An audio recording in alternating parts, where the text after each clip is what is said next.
Well, Paul, as a DJ, is it these days more about the business or is it still all about the music? Oh, well, of course, every DJ should be about the business. Every DJ, of course, every DJ is about the music. I mean, that's first and fundamentally what what it's all about. So, if you're going to get into DJing for the wrong reasons and business is, then forget it. And I can imagine that there, especially for you, you having your own label, that sometimes the business can take the overhand instead of, or maybe you have to divide your time. Like anything, it starts with the music and it grows, and of course you have to have a manager, and if you've got a record label, you have to have people running it, and you become part of a team, like many of us are. But as the DJ who's on the front line, it all revolves around the music. I have very little to do with the business side. You know, you have people who do that for you.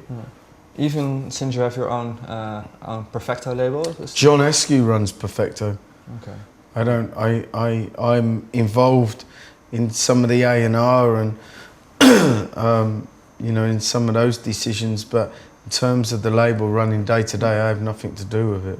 But you started it back in 1989, I guess? I started it in '92. 92. It's a well-established electronic label that is all about supporting new talent and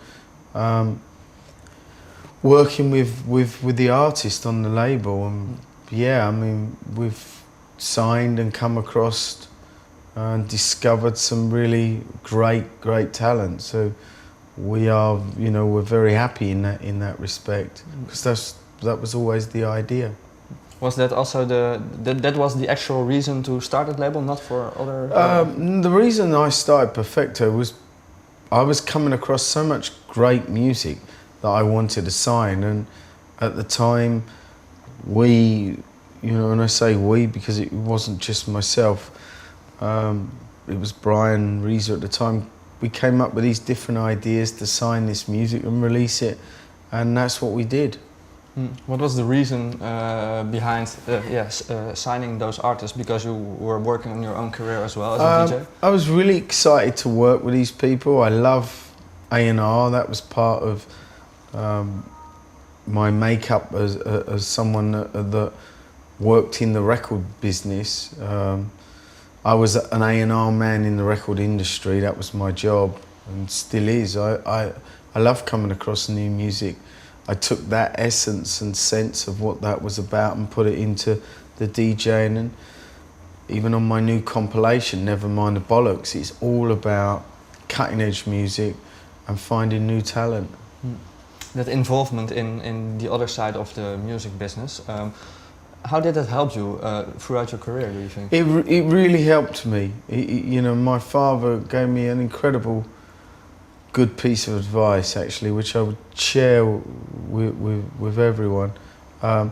I signed Will Smith, which at the time was, he was part of a group called Jazzy Jeff and the Fresh Prince. I remixed the record, and the song was called Girls Ain't Nothing But Trouble. I signed it to Champion Records.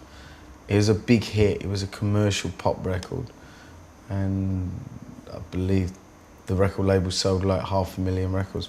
Anyway, I never got paid. It was that token story that everyone's got to share in the record industry, that you get ripped off. Well, just like everyone else, I got ripped off.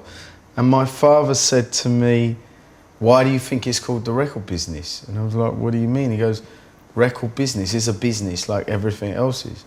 Learn the business. So anything that you're involved in, learn about it, understand it, read up, do whatever you got to do, go on the internet. So when you do go into that world, you know how it works." And I went into it all about the music and not understanding any of the business side, got ripped off. So when my father told me that, I was like, you know what, that's a good piece of advice.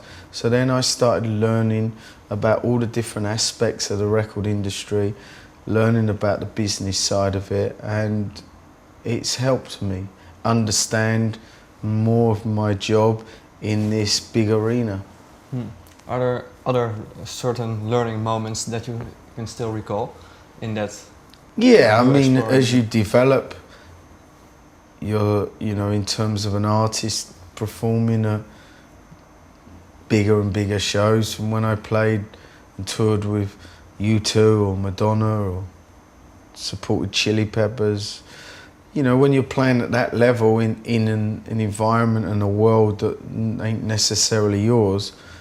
I played main stage Glastonbury, I've played at big football stadiums. So you learn to step out. Fundamentally, a DJ plays in a club. I found myself in all these different environments that weren't clubs. So you certainly have to learn and learn quick, because when you're walking out on stage in front of 100,000 people, it's quite daunting, and you've got to be able to adjust to that crowd, which are not necessarily a club crowd. So that's a huge challenge, and a challenge that I took on board and have worked on, along with the aspect of understanding someone who loves music and makes music. I don't enjoy the process of doing press and promo, but very important, something you need to do. And also working within an industry and understanding how that industry works, making sure at the end of the day it makes sense for everyone.